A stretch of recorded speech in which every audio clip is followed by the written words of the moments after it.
Hi. Well, it's great to meet you, Sanjay, and thank you for the invitation, and thank you again, Sanjeev. Pleasure, always a pleasure for us. Good So, evening from India. Namaskar. All right. This time. it is my pleasure and privilege to welcome Professor Raymond Paquin, who is a management faculty at the John Molson School of Business of the Concordia University.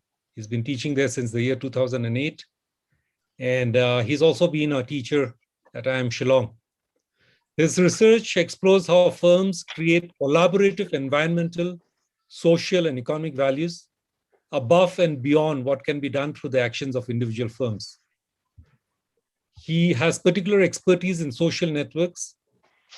And the next word is important: industrial symbiosis and sustainability-oriented business model innovation. He's the recipient of the 2016 Research Impact on Practice Award in Sustainability from the Organization and Natural Environment Division of the Academy of Management for his 2015 article on creating inter-firm and regional environmental and economic value creation through industrial symbiosis. He was also the 2014 John Molson School of Business Distinguished Emerging Scholar Award, his 2012 Paper of the Year Award in Project Management Journal for Research on Sustainability in Construction, and the 2014 Okios Case Writing Competition winner for the teaching case on Quebec-based car-sharing company Commune Auto. There is much more to say, but I don't want to stand in between him and the audience. So welcome, Raymond, or Ray as we call him, and I leave the audience to you. Thank you. Well, thank you. This is it's an honor to be here, and it's a great pleasure to be part of this. I first had the wonderful experience of getting to know Sanjeev and a couple of the other faculty in 2010 when I first came out, and so far my only visit, although I hope it won't be my last. And in particular, I very much look forward to seeing the new campus. The pictures look wonderful. And I have been sitting in as I've been able, listening to the talks over the past week, and want to build on that. And one thing that I find very interesting, and one of the aspects about IIM Shillong that I really gravitate towards, is that it has an explicit focus on sustainability and sustainable development, and it is in a unique biologically and culturally diverse part of the world. And the idea that the resources would be put forth to build a top business school with that explicit focus fascinates me, and I am strongly supportive of it. And I just want to highlight from my view on the outside the wonderful experience that you guys as cohorts here at the IIM Shillong have. You have this very unique and amazing experience ahead of you, and I encourage you to dig in and take that with you as you go. And I feel like the conference is a great complement to that. The idea of bringing these multiple perspectives together around the theme of the conference of holism, of connecting these various parts of business and society and culture and bringing them together and thinking about how we can improve and build on the world ahead. And so that's where I have been putting my thoughts, and that's where I would like to go with you this evening. If you give me a moment, I will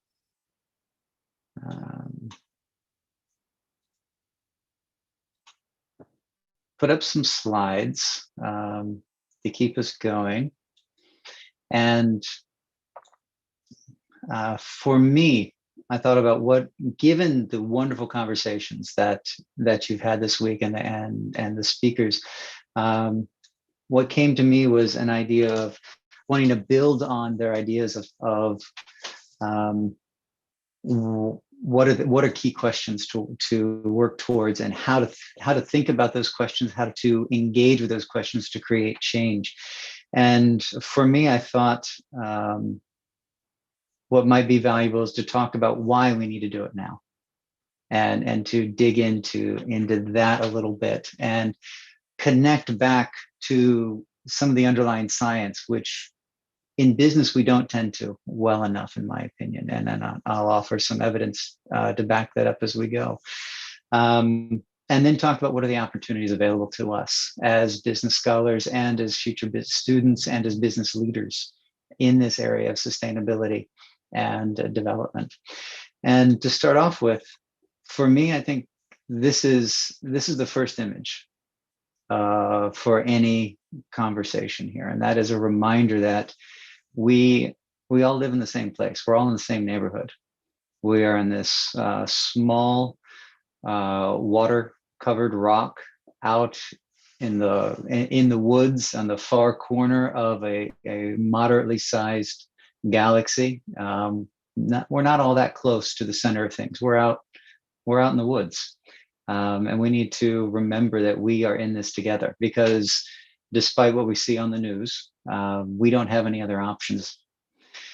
And so from there, talk about sustainable development.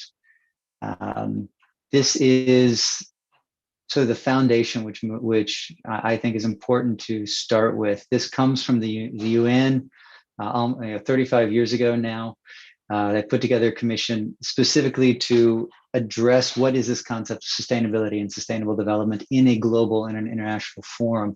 And they came up with this definition of development that meets the needs of the present without compromising the ability of the future generations to meet their own needs.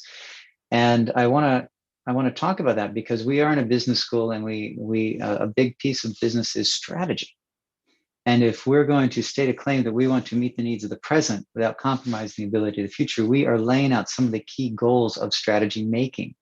And that is to have a destination, to have a desired future or an outcome. And this, we can bring in the definition of strategy. And this is one of many. This is as good as any, a method or a plan to bring about a desired future and to achieve a goal or solution, and the underlying steps to get there. And we might think of strategy as this standing on the mountaintop or here at the corner office and seeing our domain and seeing our successes. And we might think about it in terms of green strategy and sustainability, in terms of the connection between the industrial, the institutional, and the natural, the ecological. Think about it, green cars, electric cars, we think about it, windmills, and all this sounds great. What we think less about are the scarring of the earth that we create. And these are images, these are the tar sands in Canada, where and I am in Canada, and I'm in a country which creates the world's most polluting oil. And that is through the process of pulling out bitumen, which is a very contaminated form of oil from the ground, and purifying it so that it can be used. It is a highly, highly devastating environmentally, ecologically, socially. And it leaves generational damage, which can be seen from space. And that's what these images are. And you see over a 20-year period, 25-year period, what that expansion looks like. And then we can think about, well, what are the other impacts in terms of our strategy? And we can think about the impacts in terms of the early spring thaw and the devastation. And forgive me, I don't think I've got the pronunciation correct, but Uttarakhand, the village in Uttarakhand, it was devastated. Dams broke because the ice melted rapidly and early, and no one expected that. We've got massive weather-changing wildfires throughout North America right now. We have droughts in more parts of the world than we can easily count. And we have pollution. And I didn't put that commentary in here, but I think it's an apt commentary. This is a satellite picture of China, and all that gray crap is pollution. It's not a cloudy day, it's pollution. And those are the factories which are feeding the world with consumer products. And we can go on. We can talk about the devastating floods in Europe this summer. We can talk about the devastating floods in China this summer. And if you think about it, that this is fascinating. And this, the name of the city is escaping me, but it's large enough to have its own underground metro line. And within an hour, they received a year's worth of their usual rainfall. And it flooded the streets and the subway system so fast that there were still riders stuck in the train as it got to be chest high in water. And so if we go back and we think about, well, we are strategists. We are supposed to be able to envision a desired future and create adequate plans to get there. My question is, is this the desired future we envisioned? And I would suggest the answer is no. And this is important to us because business is the most powerful institution on earth. I will submit that to you. I don't think it should be. I honestly do not think it should be. I believe that we as business people and business as an institution has far too much power.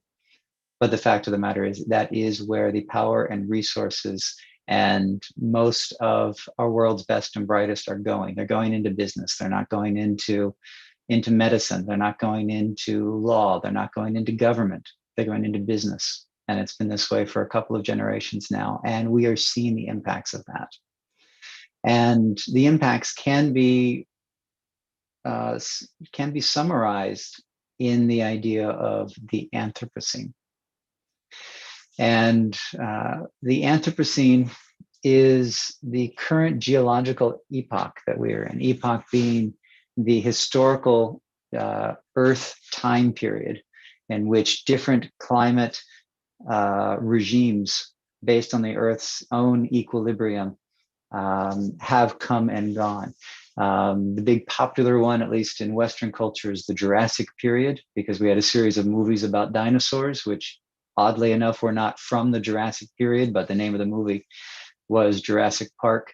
And so that's what we've come to associate with it. These are timeframes which can span from the tens of thousands to hundreds of thousands of years. And humanity, when we moved from nomads into more agrarian and settled cultures and started developing cultures, what we consider the ancient civilizations, Mesopotamia, early settlements in Europe and Asia and India and so forth. These all started to happen around 10, 12,000 years ago. And that is called the Holocene. And the Holocene was noted for a relatively stable climatic state of the Earth of about 11, 12,000 years. However, this began to change about 150, 250 years ago with the advent of the Industrial Revolution. And the Industrial Revolution has brought us where we are, has brought us, not to put too fine a point on it, has given me the opportunity to speak to you at a distance of 12,000 kilometers. But it's been brought to us based on a heavy use of fossil fuels and a rapid increasing of carbon emissions into the atmosphere, which for the first century or two, we didn't truly understand, but we've really understood since about the early half of the 20th century. And what we've understood is that that has created an increasingly unstable climate. And the impact of that is, as we've seen in the previous pictures, all sorts of natural devastation that has come into play. And the interesting feature about this is that we as a species have moved from being inhabitants of the planet to being creators and alterers of the planet.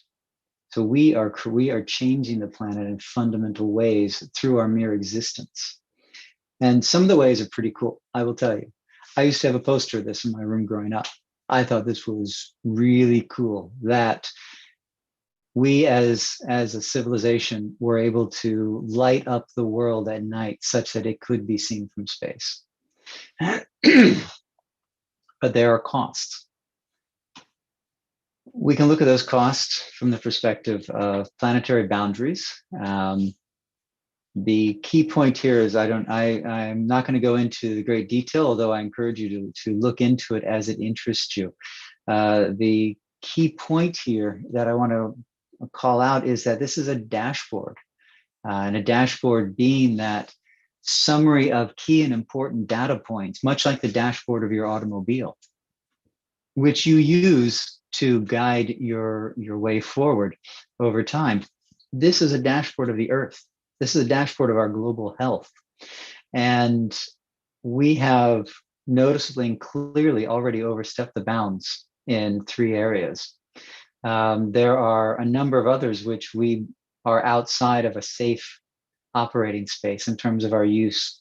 And there are several aspects which we know are important, but which we don't yet have either the measuring technology or the understanding of what are the upper limits to even know whether we are within a safe operating space. And how does that play out? So this is the high level. This would be like looking at your car and you see some alert lights come up. So you realize an alert light comes up, you need to stop the car and figure that out. You need to address it so that you can continue to run smoothly. So if we peel back what this might look like, we can see some of these areas. We can see that global water use is increasing sharply, and it has since the middle of the last century.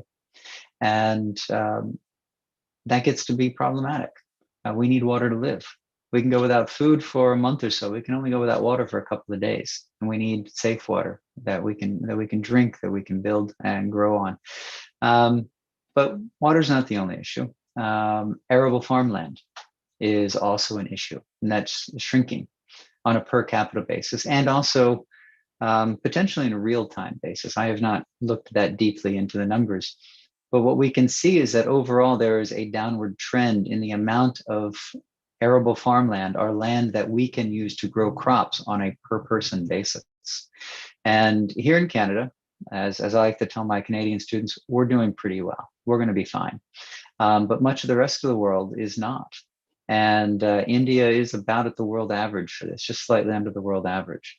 And that's going to get problematic as we continue to grow. Because I'll be honest, this is in terms of hectares, and I didn't really know how much a hectare was, so I had to look it up. So I looked it up in terms of a football pitch or a soccer pitch, depending on your language. And here's what it looks like. 1 hectare is about 2.5 football pitches. What will that look like in 30 years? Well, for Canada, we'll have about 1 1/3 football pitch for each Canadian in which we can grow our produce and live on. Like I said, that's not bad. We'll do okay. India and the rest of the world on average, however, has a little bit more room than the penalty box. And so this is highlighting some of the aspects behind that dashboard, highlighting those areas that we need to start taking care of. And not to put too fine a point on it, but all of these changes in our resource use and our land pattern use, which are creating weather changes and climate changes, are also creating health changes.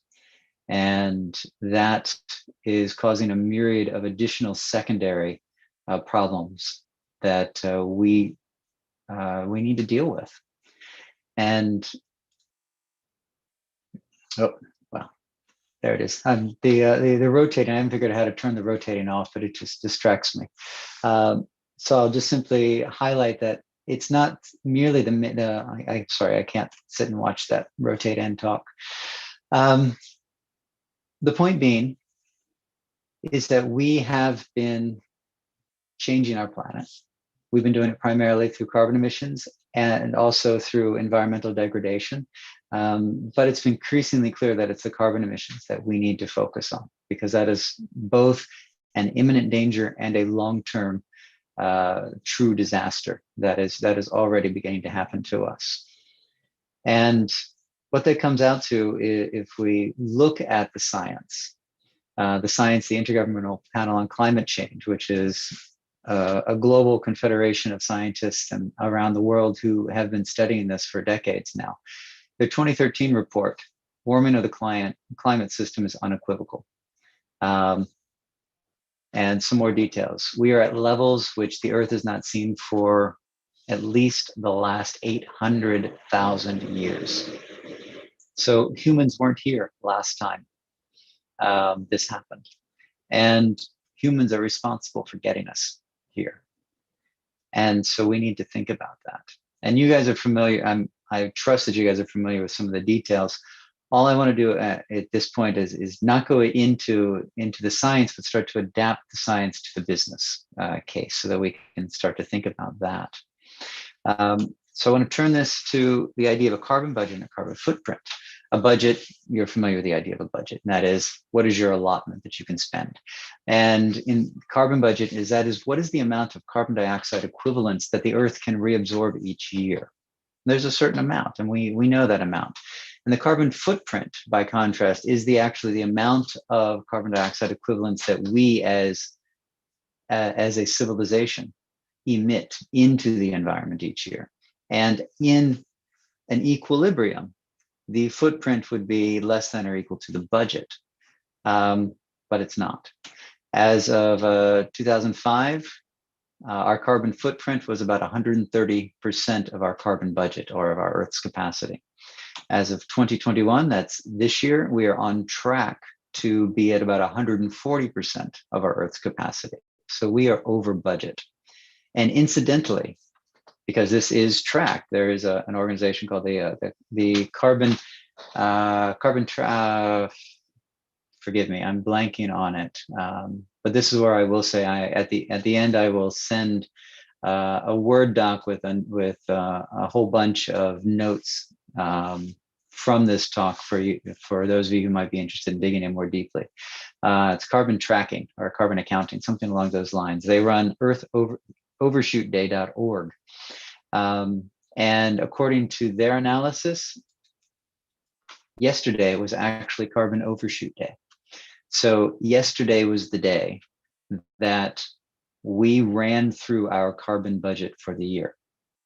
So today, and moving forward to the rest of the year, we are drawing a deficit. And if this were a bank, the bank would come to us and say, no more, you've run out. But this is what's happening to us. And this is what we've been doing consistently for decades now. And so it's that ongoing and regular deficit withdrawals through our carbon emissions that are creating the climate changes, the regional natural disasters that we're facing now. And that is underlying the assessment that we are now in the Anthropocene, that we are now in a global epoch in which humans are altering the world around, are altering fundamentally the world around us, our climate. But I would argue that we're not just in the Anthropocene. We are actually in a state of multiple crises, social, ecological, individual, much of which is actually built on a failure of our governments to provide the guidance and provide adequate regulations to move us forward in a safe and long-term sustainable manner. And by this sustainable, I do not mean sustainable in the sense of how do you're running a company for long-term viability. I am talking sustainability in the ability for us to create societies which are both supportive of us today and our children and future generations. And I think a wonderful example of this is the Paris Agreement, which was the first international agreement in 2015, where countries started making commitments to reduce their carbon emissions with the goal of limiting global warming to 1.5 degrees Celsius. And there's a couple of key points here. And this is where I'm going to argue that governments are failing us. One is that this is an aim. This is an aspiration. This is me saying, you know, I'd like to run the marathon this fall. Okay, that's great. So I'm not actually, I haven't actually put together a training plan. I haven't actually figured out how I'm going to get there, but I'd like to do it. It's out there. It's in a couple of months. I'll figure it out. There are no requirements. There are no commitments that countries can be held to if they fail. And each country decides whether and how they want to be part of this. And 2 years after the Paris Agreement in 2017, no major industrialized country has by that point had actually created commitments which were sufficient to limit global warming to 1.5 degrees. And as of 2020, Climate Action Tracker, climateactiontracker.org down to the bottom, actually summarizes this for us nicely in this wonderful chart, which I took off their website yesterday. And what we see is there are only 2 countries who have actually created commitments which would, if met, support the idea of limiting global warming to 1.5 degrees Celsius. One is Morocco and the other is the Gambia. I don't know about you guys, but neither of those strike me as a terribly industrial country in terms of their emissions and in terms of the impact they might make by meeting it. Only a handful have made commitments which will lead us to the likelihood of staying within 2 degrees Celsius, India being one of them. And at this point, this is where I think it's important to say, good job. Because your country is one of the few that's actually stepped up, and the only large industrial country that stepped up so far.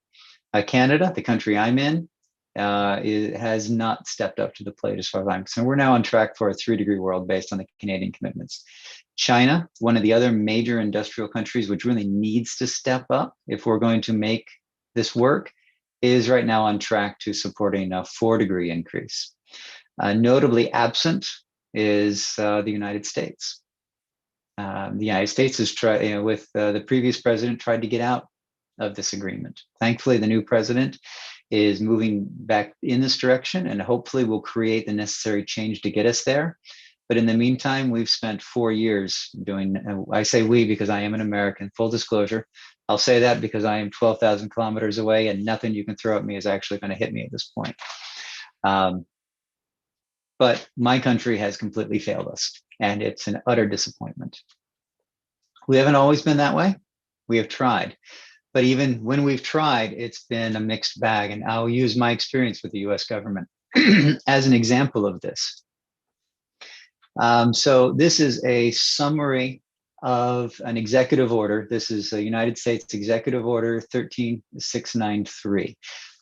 This is not important at all unless you are a senior government employee of the US government.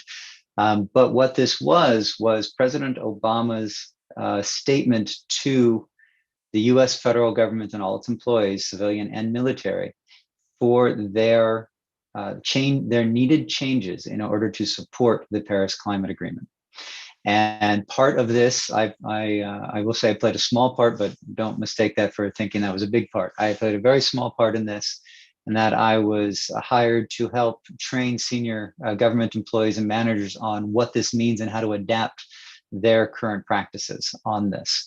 And this is not trivial. A 25% shift in energy to clean energy, reducing overall energy use by 2.5% a year, increasing the mileage efficiency of the US fleet by 30%, and increasing the number of zero emissions of basically EV and hybrid plug-in vehicles in the US government fleets. Those are not trivial. Those are major and significant changes.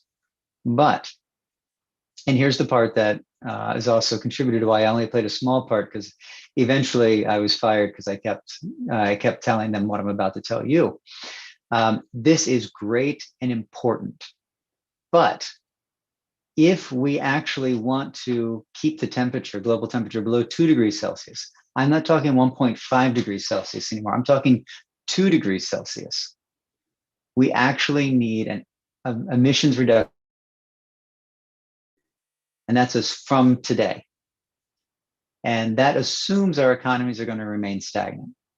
But anyone who's read the newspaper today will know that that's not how our governments work. That's our governments work on the basis of growing economies. And so our economies are going to continue to grow and expand. And so with the accounting for the growth of the economies taken into account, what we need are actual carbon reductions of closer to 80%, 80, not 25%, not even 50%, 80%. And so let's go back to the executive order. And what does that mean? It means that we're to actually not even to meet the Paris Agreement, but to try to limit to the 2 degrees, we need actual total energy reductions of 50%. And we need we need total energy shift to 50% low carbon, period. Not 25, 50. We got to double that. We got to almost double our annual reductions, our true absolute reductions. And we need absolute reductions in our mileage emissions, not efficiency gains, but absolute reductions. And that is a whole order of magnitude more difficult. And this is where I'm saying that governments are not leading the charge. They are not creating the ground rules which are going to force businesses to change. And we can see this in a related example. We look at this in the aviation industry. And the aviation industry, the International Civil Aviation Organization, which is a UN subsidiary that's actually headquartered here in Montreal. It's a global organization that manages all civilian aviation around the world, with the exception of 1 or 2 countries. This is what they have pronounced that they would like civil aviation to do. Again, no commitments, no regulations, no enforcement. They would like to reduce to 50% from 2020 levels by 2050. The difficulty here, as shown in here in this British Airways sustainability report, is that you can do whatever you want to the plane, or you can do whatever you want in aviation. The problem is that the plane eats up, somewhere in the high 90s, and depending on the airline, between 95 and 99% of all carbon emissions of any given airline is actually putting the plane in the air. So all the other stuff, it's meaningless. Putting solar panels on top of an airport, it's window dressing. It actually has no meaningful impact. The problem is airplanes are incredibly polluting. And what are we going to do about that? And here is an example of what is currently being done and what needs to be done. So this bottom dotted line is actually where we need to be. That if this is the 80% reduction, taking into account growth.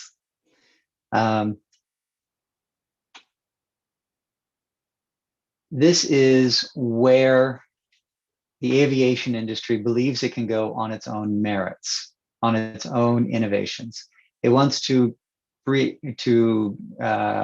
most of the rest of the gap through carbon trading, which assumes that there are other industries out there who are so far beyond this 80% threshold that they could then sell their credits to the aviation industry, so the aviation industry can further reduce its impact. However, even if it does, it's still missing by a fairly wide margin what is necessary to manage global warming, to manage long-term climate change. And the last one, I realized all these are in reverse order. This is the business as usual line. So this is where we're going because we're flying. This last year was an anomaly. I have no faith that we're going to dramatically reduce our flights as a global society. But flying is incredibly dirty. So what we need to figure out is how to get from here at the top all the way down here. And the world's best and brightest are not actually giving that to us at this point, which brings hard conversations. I'm picking on the aviation industry simply because I've worked with him and I can pull this data out easily. But I have a fair amount of confidence that a very similar analysis can be made of almost any industry. And this is the problem we're facing. And we need to figure out how to fix this. And so what is the current state? So we've talked carbon is increasing, so on and so forth. So what is the current state of things? Well, the current state of things, based on a colleague and friend also at Concordia University, is that as of yesterday, we have warmed the globe by about 1.2 degrees Celsius. And if we actually intend to stick within 1.5 degrees Celsius increase, we have about 11 and a half years left.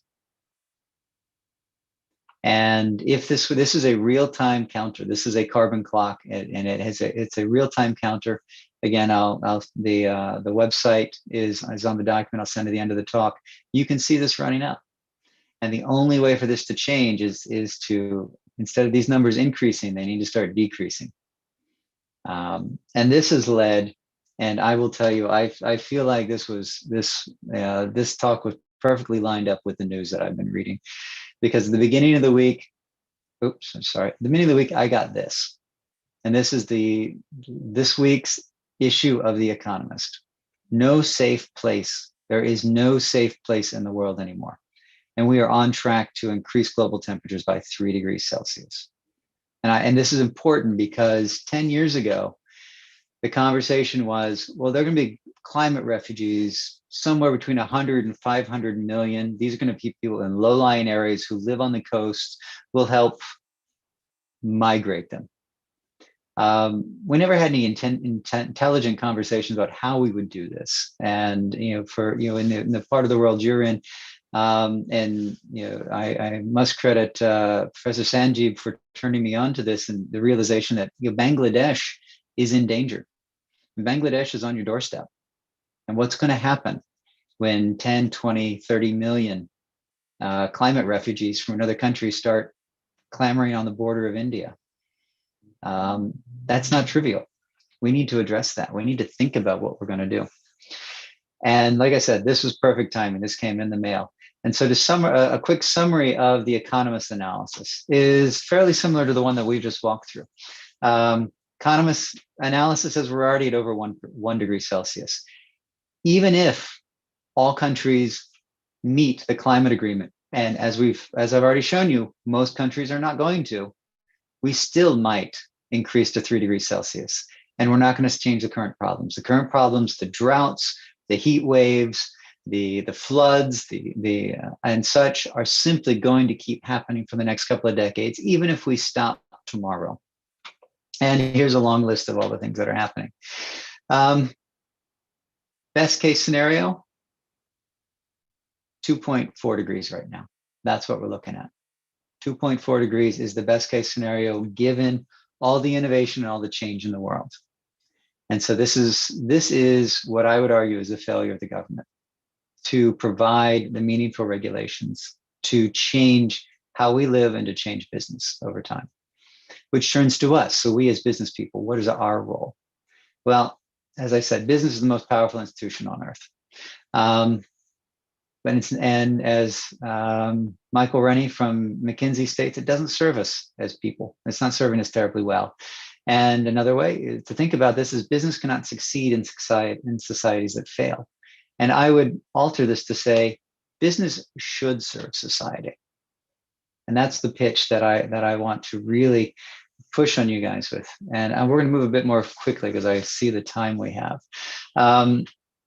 So the way this has played out for us in the past 25, 30 years of sustainability conversations in business is we've talked about it in this Venn diagram, where there's the economy, society, environment. And if we can squish them together under just the right circumstances, every now and again, we can get something called sustainability, which is the alignment of all three. This is the wrong way to go about it. Hopefully, we're not having conversations like this anymore. Thankfully, I don't see this happening as much anymore, but what I don't yet see is an acknowledgement of this. And that is, we live on this watery rock. On that watery rock, we are one of myriad species, and we've created a society, or a series of societies and civilizations, but we are only one species. And within that part of our society, we have created this concept called business. And business is not a natural law. There are no Newton's laws of business because they don't exist. Business is a cultural phenomenon. Business is something that we thought up and we made rules up ourselves. Business is no different than any other game. Its impact is rather significant, but it is simply a game that we have agreed to play. But we've forgotten that it's a game we agreed to play, and because we agreed to play it, we can change it. And we have mistakenly thought that business is actually the most important part of Earth. Most important part of our lives is the money. That's not it. That's actually going to destroy us unless we realize that business is a cultural subset of our broader society. And our society is simply one aspect of a much more complex and interrelated set of relationships on this planet Earth. And because I like to do this, I've been asking this question for about 10 years now, and I've yet to find convincing answers, but I always love to hear how other people think about this. I'm going to throw out a quick thought experiment, and I encourage you to, if you can come up with a business that does not rely on the privatization of public resources, or what we would call a commons, which is a concept which I hope, if you're not familiar with, you will learn about in your classes. Commons being shared resources. I would love to hear about it. And this is my assertion of why we need to pay more attention to this, and why, frankly, we need to stop listening to people who can't get out of their own way when it comes to accounting and money and finance. And that is because money and finance is needed to run a business. It should not be the existence of business. And when it is, it's actually quite damaging. And we can see this through our history over the past 60, 70 years, even longer, arguably. And so this is where you come in as future business leaders, is we need to move business from the past, which is one of extracting shared resources, public resources, and converting them to private value, and then reselling them for gain, because that's creating the negative externalities, which is destroying our planet and fundamentally upending our lives. What we need to find new types of businesses, types that are creating private value and also public shared value. And this is Professor Srivastava, who talked with you on Monday, and I, a while back, worked with this and tried to think about what this would look like. And what we came up with was this concept of a sustainable enterprise. And that is an organization which transcends the contradictions of environmental impact, social benefit, and economic value. That idea that these three circles in this Venn diagram are somehow in tension with each other, but rather that we need to reconceive it so that they are in alignment with one another, so that we are creating businesses which are both supportive of the owners and also the employees and also the customers and also the communities. And that's stakeholder management, which you've heard a bit about this in this conference. But as well is a responsible societal actor, a responsible citizen. And part of that requires tending to the somewhat difficult science of the environment that we're facing. And in detail, this requires a number of changes in how we perceive, moving, decoupling our rhetoric, what we tell our investor calls and what we actually do, pushing back against this notion that we must grow, we must create profits, this whole idea of maximum profit, these concepts which actually get in the way of creating fundamental and sustainable value, and so on. And I won't read through these, but at the bottom, you can see how reframing these concepts of business can help us think about the questions which have been coming up all week, of how, in this case, I say after 30 years of greening, but as Mary Gentile brought up, how after 30 years of talking about ethics, or why after 30 years talking about ethics, are we still looking at major ethical violations and corporate failure? Why are firms not required to create societal benefits, social and environmental benefit, as well as economic value?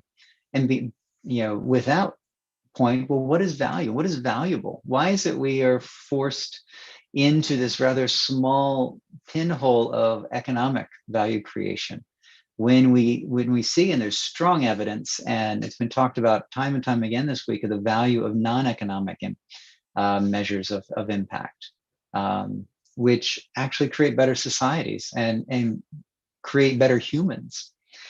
And so I'm going to end with we need you, and this is where we need you.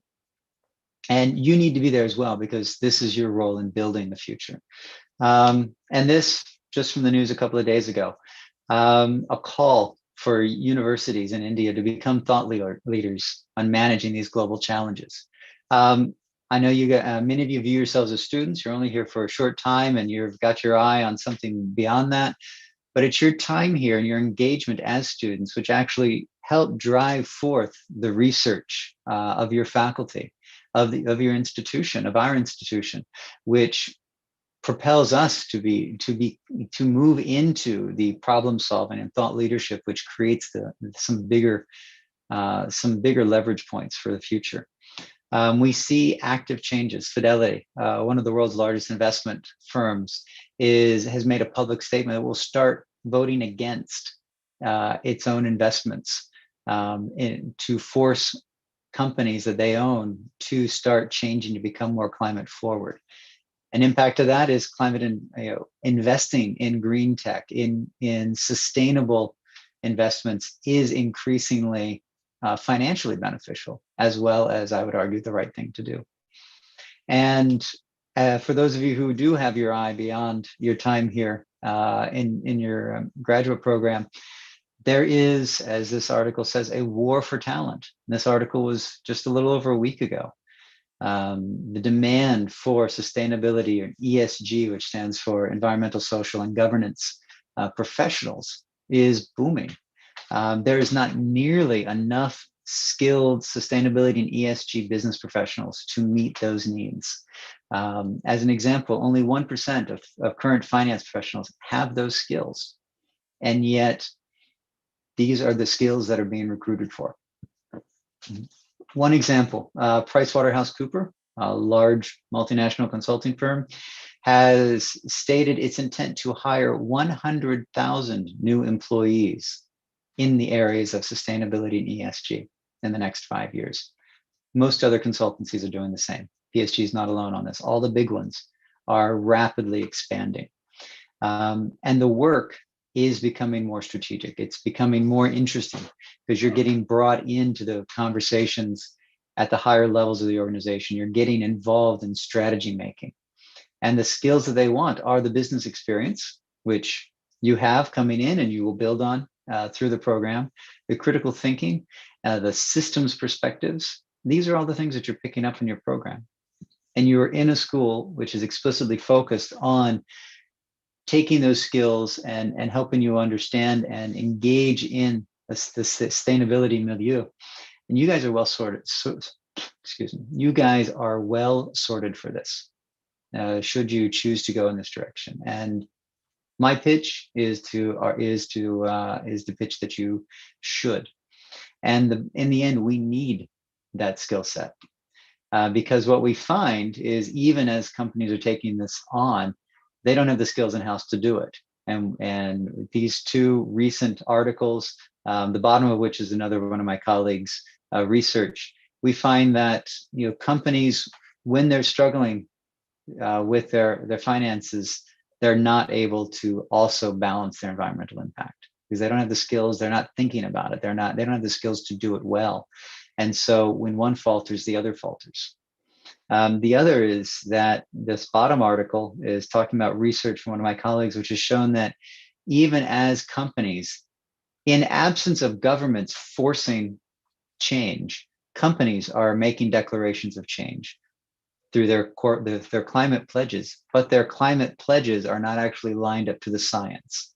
And their climate pledges are not actually going to get us there. They're not going to help us to reduce global warming to the extent that we are trying to at a global scale.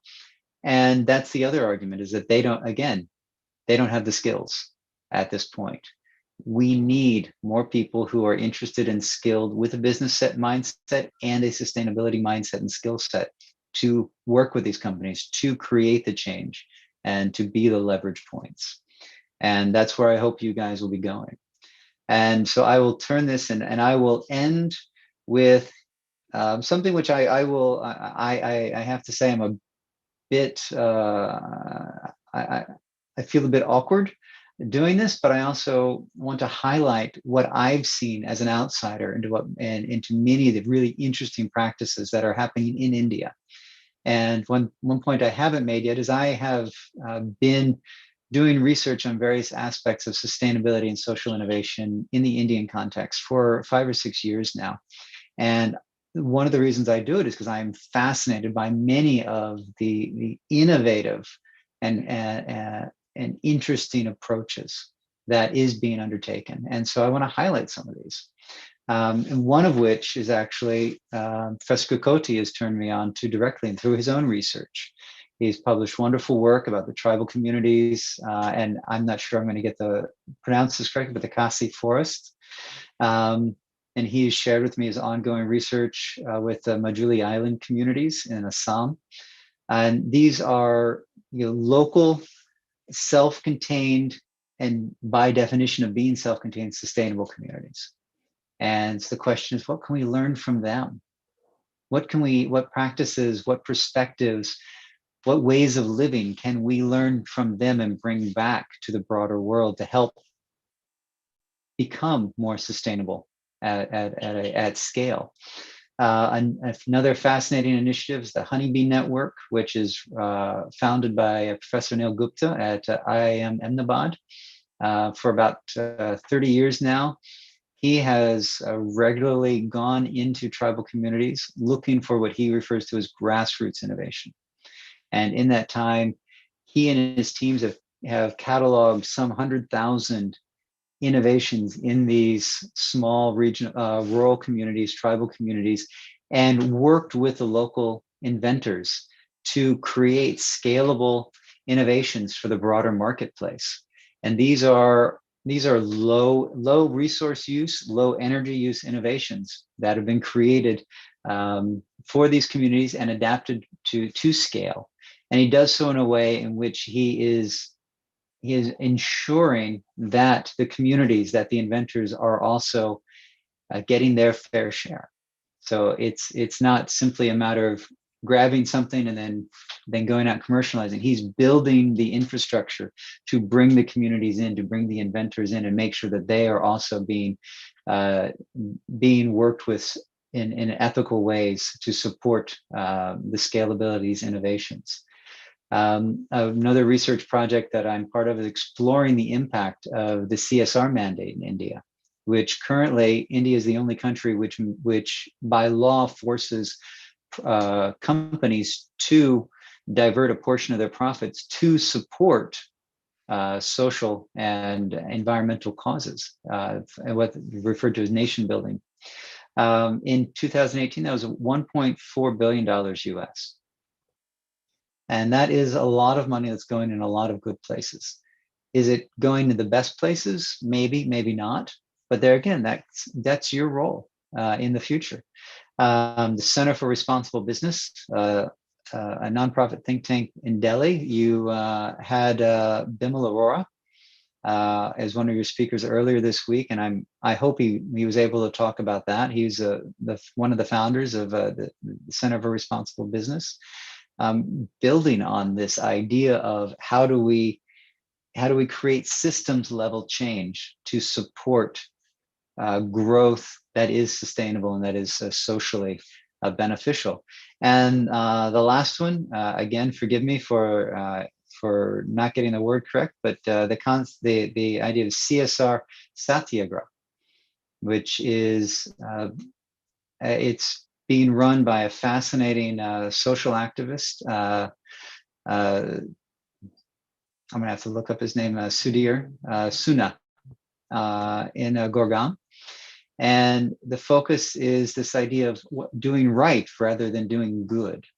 And that goes back to this idea of, what can we do as business leaders, as businesses, to properly support our society, our communities, not simply what can we do to make a profit. And for me, you've seen all sorts of quotes this week saying basically what this says. But here's my favorite quote, which falls in line with these others. There is no higher responsibility, there's no higher duty of professional managers than to contribute to the solution of the many complex social problems of our time. And I would argue that's why we're here as business scholars, as business students, as business leaders. This is what we should be doing.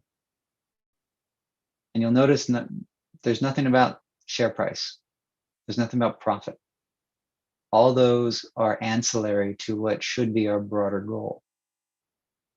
And with that, I will end with where I began, and that is a reminder that we're all in this together. And so with that, I want to say thank you. Thank you very much.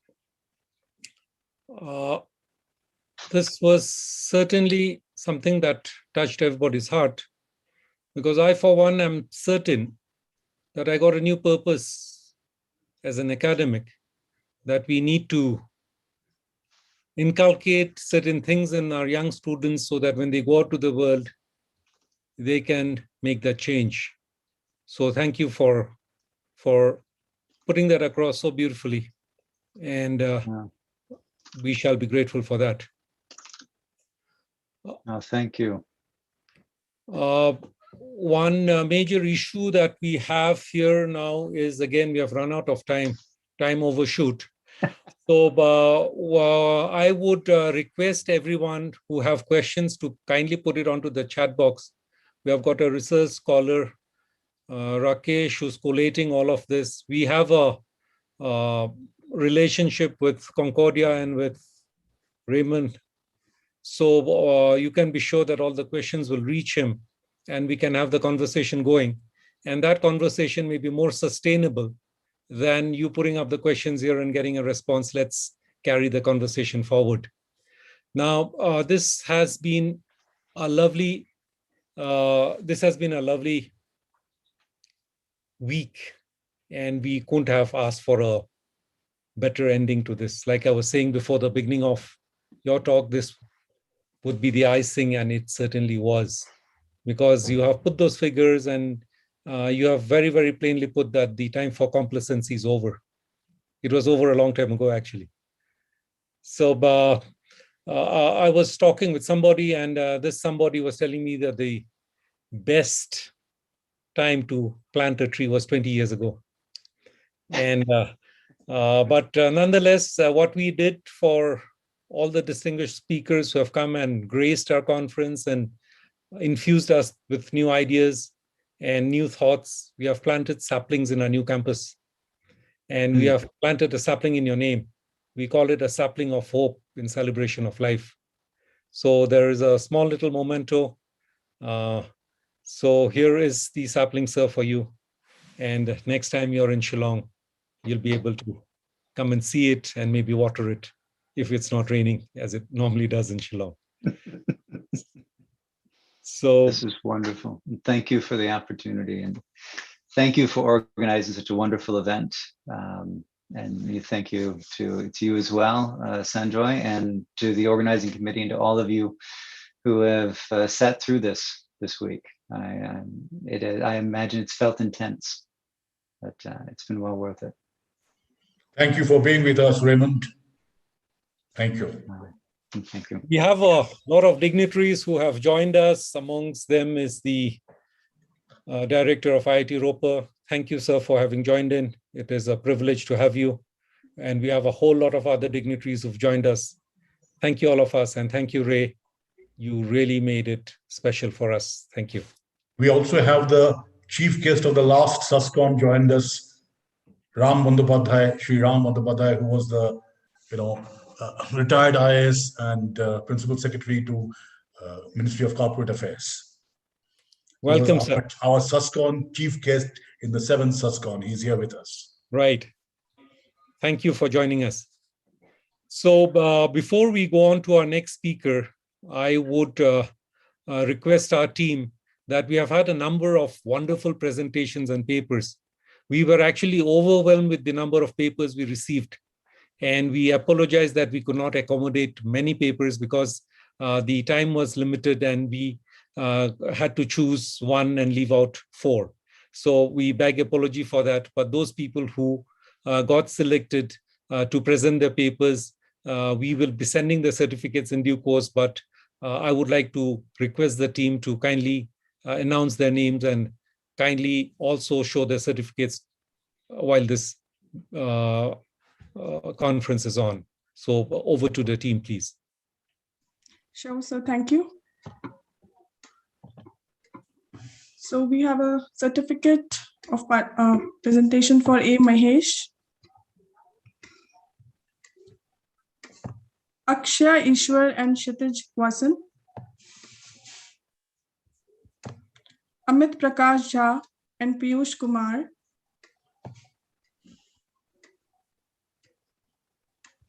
Anindo Bhattacharjee and Sandeep Singh,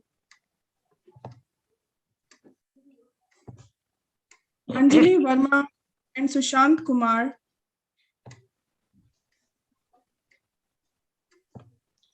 Anju P. Tom and Sudarshan Kuntluru, Arnab Banerjee,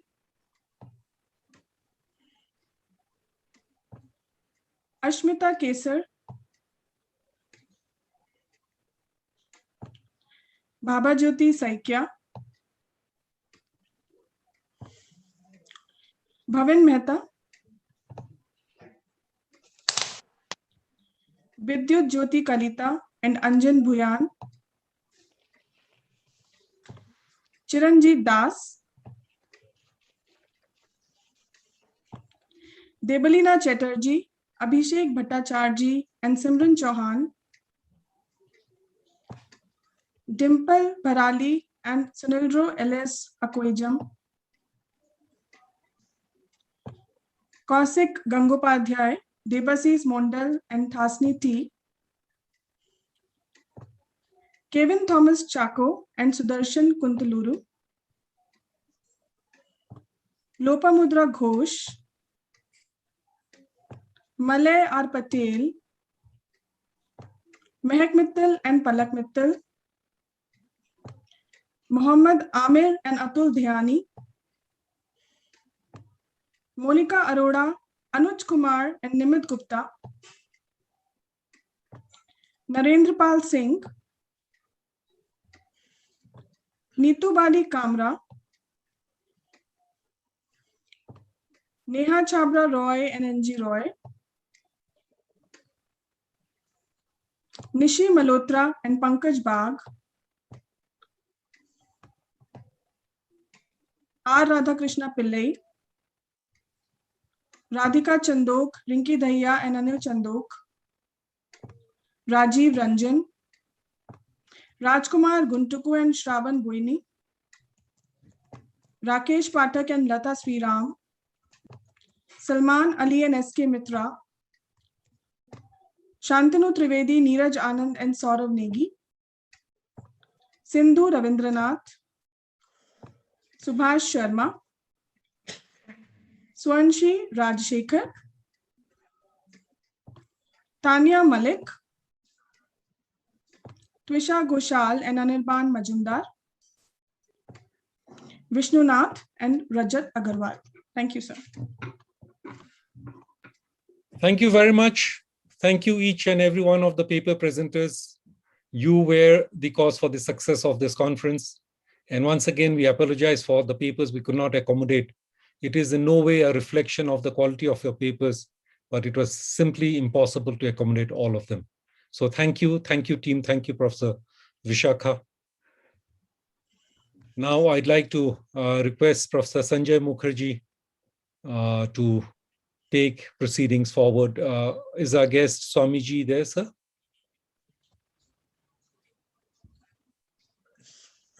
Yes, I can see Swamiji. Namaskar.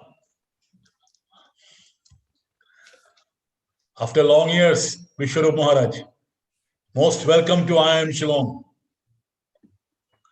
Your voice, unmute.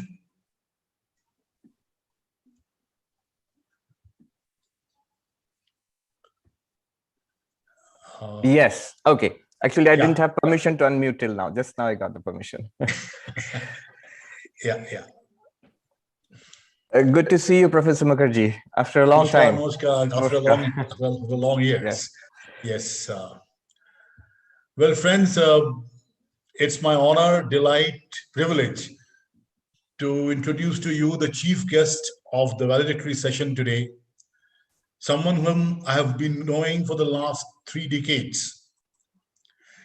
Swami Sarvapriyananda, and dear, revered, and beloved to us as Vishwarup Maharaj.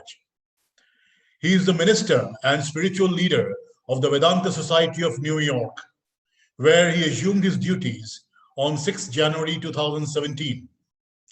He is an inaugural fellow for 2019 to 20 at Harvard Divinity School.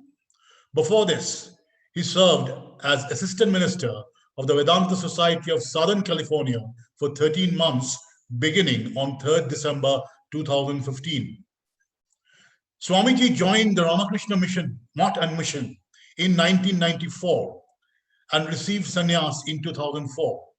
Before being posted to Vedanta Society of Southern California's Hollywood Temple, Swamiji served as an acharya, teacher of the Monastic Probationers Training Center at Belur Math, the headquarters of the Ramakrishna Mission. He has served the Ramakrishna Math and Mission in various capacities, including being the vice principal of the Deoghar, which is in the district of Jharkhand in India, Deoghar Vidyapit Higher Secondary School, principal of Shikshana Mandir Teacher Education College at Belur Math, and the first registrar of the Vivekananda University at Belur Math.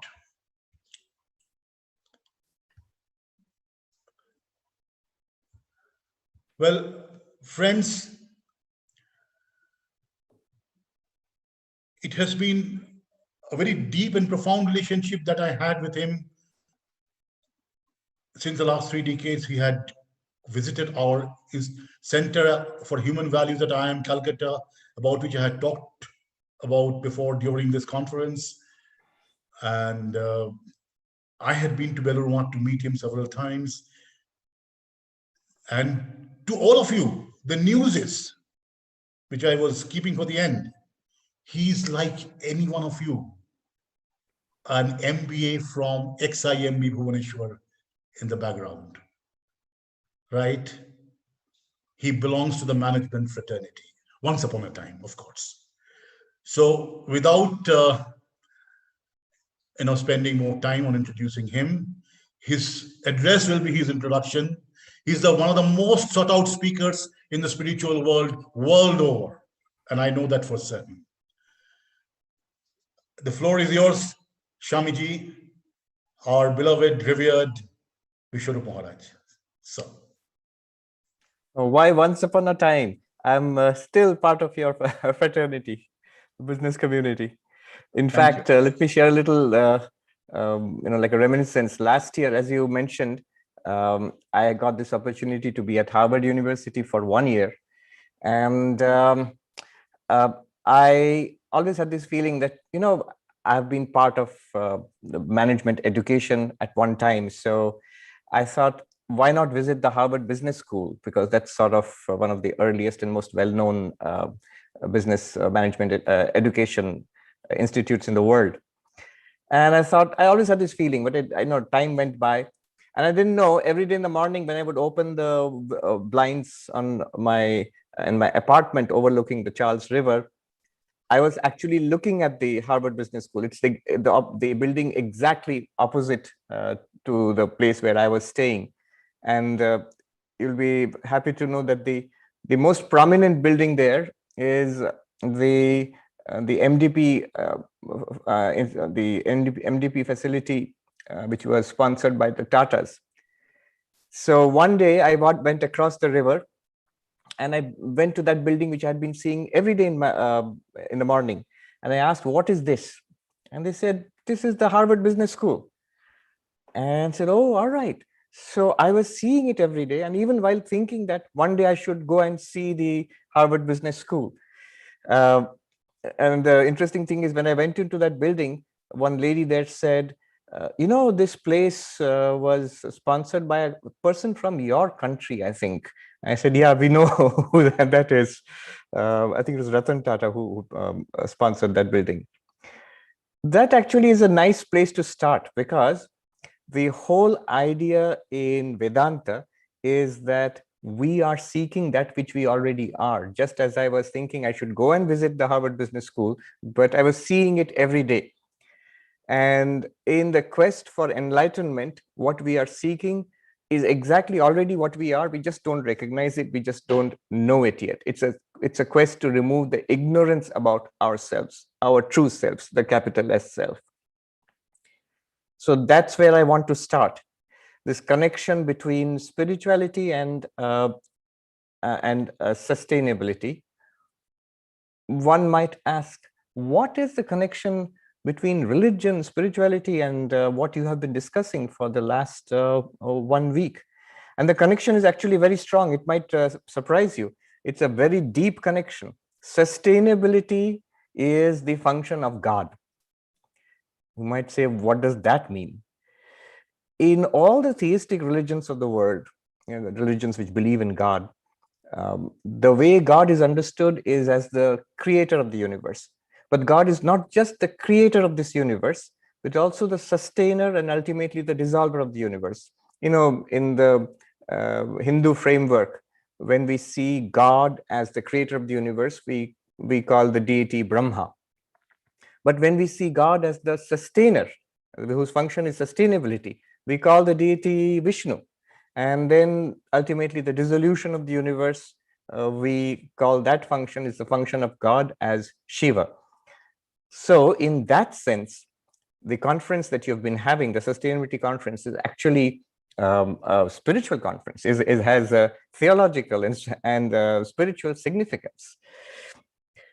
So the subject that I'll be speaking about for the next maybe 40 minutes or so, and I'd love to interact with the participants. There's so many students present here, I think.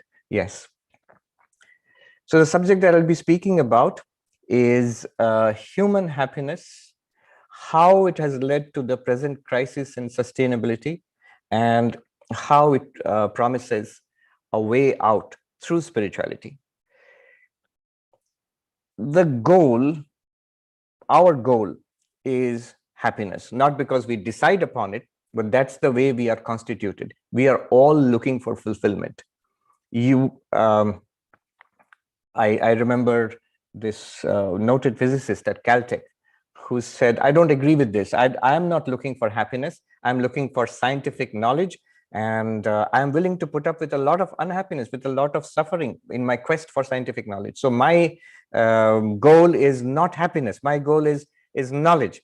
And I'm willing to accept unhappiness and misery also in the pursuit of knowledge." But I don't think that's a sustainable argument, because a simple question that we could ask that physicist is that, "Sir, if you get your goal of scientific knowledge, if you make the discoveries you are looking for, will that make you happy, or will that make you unhappy?" It will make you happy. So ultimately, we are pursuing fulfillment, whatever we are doing, whether you're looking for a good multinational job. By the way, I was listening to the presentation by the earlier presenter, Dr. Raymond Paquin, a wonderful presentation. And I had urged you to download the document which he provided. It's a wonderful resource, actually. And good news for those of you who are interested in Sustainability and a good multinational job package. As he said, hundreds of thousands of jobs in the sustainability sector are awaiting you, and especially in multiple, like big consultancies, international consultancies. So the goal, whether we like it or not, whatever we are doing, whether you're an MBA student, whether you're a leader of an industry, you're a policymaker, or you are just a teenager seeking fun on the streets here in Manhattan or in Shillong there, or you're a monk seeking enlightenment, behind all of that, there is the same goal. Broadly, the goal is we are all seeking fulfillment. What do you mean by fulfillment? We are seeking happiness, and we are trying to overcome or transcend suffering. And if you look at the goal of Vedanta, Paramananda Prapti and Dukkha Nivritti, the attainment of lasting, profound, lasting fulfillment and overcoming suffering. That is the goal. If you do it consciously, you can call yourself a spiritual seeker. If you're consciously pursuing attainment of lasting fulfillment. If we do not do it consciously, but you're automatically doing it anyway, we just call it living your life. I'm just living my life. One might say that I'm not interested in religion and spirituality. I'm just living my life. But you're still doing the same thing. The project is the same thing. The pursuit of happiness and trying to overcome suffering. Question is, how do we do it wisely? How do we do it unwisely? Other than wisely, we know, you look around yourself, the entire crisis of sustainability is that.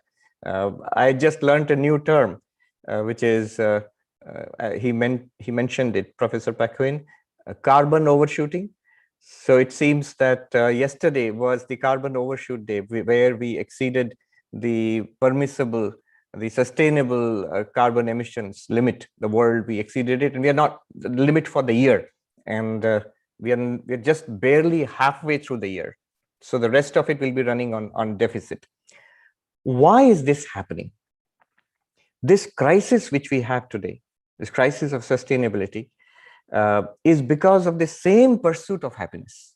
It is the same pursuit, the same driving motive which is making you do assignments and quizzes at IIM Shillong, which is making me do meditation and devotion and studying Vedanta.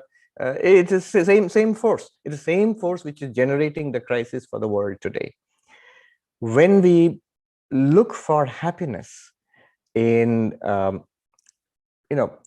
want more iPhones, and I want more SUVs, and I want an air-conditioned existence, what happens is what we see around the world. Mahatma Gandhi was asked once, he was sort of against large-scale industrialization. So once he was asked that, don't you want India to have the same amount of wealth and the standard of living as the British? At that time, the goal was not America, but England or Great Britain. So the kind of advanced society they have in Great Britain, don't you want India to have that kind of society? And Mahatma Gandhi, as the story goes, he replied, to enjoy that standard of living, Great Britain had to colonize and enslave half of the world, to capture half of the world's resources. If you want to push India's population at that time, in time of freedom, India's population to that level of consumption, then how many worlds will you need? How many earths will you need? That cannot be a sustainable goal. I was just thinking that the solution to the problem of sustainability is very simple. Stop consuming. When we saw the reports of what happened during the first COVID lockdown in Delhi, and there were reports all over the world, and we saw the news how even in one of the most polluted atmospheres, the air around Delhi, it became so clean within a few days that some people were saying that you could see the Himalayan peaks from some parts of Haryana, it seems. The air became so clean within a few days. How did that happen? Simply because transportation stopped. But that is no solution. Why is that not a solution? Because it's against what is called environmental justice today. You know, there is this concept called donut economics, something that was never taught to us in our economics classes, but it's a wonderful concept, and it's a very simple concept. Think of a donut or something like a, like a tube. So where there are two limits, the outer limit is the environmental limit. You can have industrialization and consumption, energy generation, but there's only so much that the environment can take, after which there is global warming and a collapse of the environment, of ecosystems and so on. That's the outer limit. But you might say that in that case, why at all do that? Stop consuming, and so the environment will be stable. But if you would do that, then what about human beings? What about our life? You need some amount of consumption to ensure a good life for people across the world, so that the inner boundary, so the tube has an outer boundary, and the inner boundary of the tube or the donut is the minimum amount of consumption or an optimum amount of consumption that we need to ensure a good life, an equitably good life for people across the world. So you will have a figure like this. So there's an outer boundary and an inner boundary. And if you keep consumption, energy generation, usage of resources within those limits, within the two limits of the donut, you have a sustainable business, you have a sustainable economy, you have a sustainable civilization. Unfortunately, right now, the strange thing, the crazy thing is that the way things are going, the way we are running the economy, is that we have exceeded the environmental limits, and we have global warming, as Professor Paquin showed us so vividly, all across the world. One headline said it all. I was reading a couple of months back. Today, the temperature in Siberia and Delhi were the same. So it's today the temperature in Siberia and Delhi were the same. Siberia is so hot at that time. So our consumption levels are up to that extent, where we are going beyond the outer limits. It's environmentally unsustainable, environmentally unsafe. And yet, this is the tragedy of it. There are millions and millions of people who live in poverty. There are millions and millions of people whose consumption levels are below the minimum required for a good life. So we have below necessary consumption, well below optimal consumption for millions of people across the world. I think maybe billions probably. And because of certain economies, and that consumption has now become environmentally unsafe. So on both sides, we are doing the wrong thing. And that's what this whole subject which you're discussing, especially the sustainability conference for the last week, the whole subject matter is that. And we can see it is fueled by the same desire for happiness. When my happiness is in material things, my happiness is in sense pleasures, I will be more happy the more I party. Here I'm in Manhattan, and they say the slogan for this city is the city which never sleeps. So people work so much, and people are so active that they don't get time to sleep. In one place, I saw the slogan, the city which dreams but never sleeps. And on weekends, Saturdays and Sundays, they party equally hard. The idea is, if you're partying, if you have all the desirable goods, iPhones and SUVs and a perfect lifestyle, then you will be happy. And in doing that, we have we are creating this tremendous carbon emissions. We are stripping the earth of its forest cover. We are mining and extracting minerals from across the world and depleting resources which are not renewable, and so on. A huge area of this whole problem of sustainability. Now, the question is, does that make us happy? After all of this, even that small minority who are over-consuming, and I am here in the country which is the biggest culprit of them all, in the United States. The maximum problem of pollution and emission of greenhouse gases is here in the United States, but also in the near future, It will be there where you are, in India and in China. So India and China will actually be the major emitters of greenhouse gases because of massive industrialization over the next few years.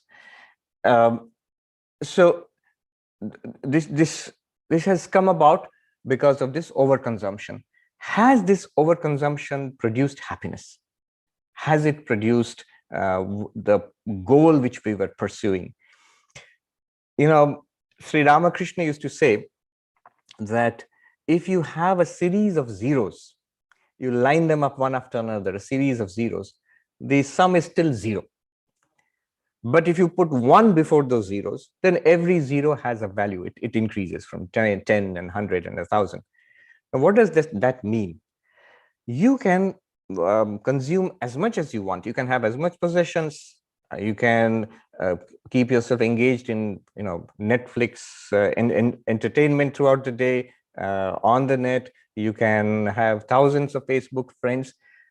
Does it substantially contribute to overcoming suffering and attaining happiness? I have had the opportunity in the last few years of living in 3 very interesting places with 3 different ideals of happiness. First, I was in Hollywood for 1 year. We have a Vedanta society there. And if you ask, why do you have a Vedanta society in Hollywood? The Swami there would answer that we were there before Hollywood became Hollywood. So I was there in Hollywood. I'm here in Manhattan now. And last year, for 1 year, I was at Harvard in Boston. Now, in Hollywood, the idea of happiness is you must be close to the movie industry. You must, be in the films or the TV. Glamour and success and publicity is the idea of happiness there.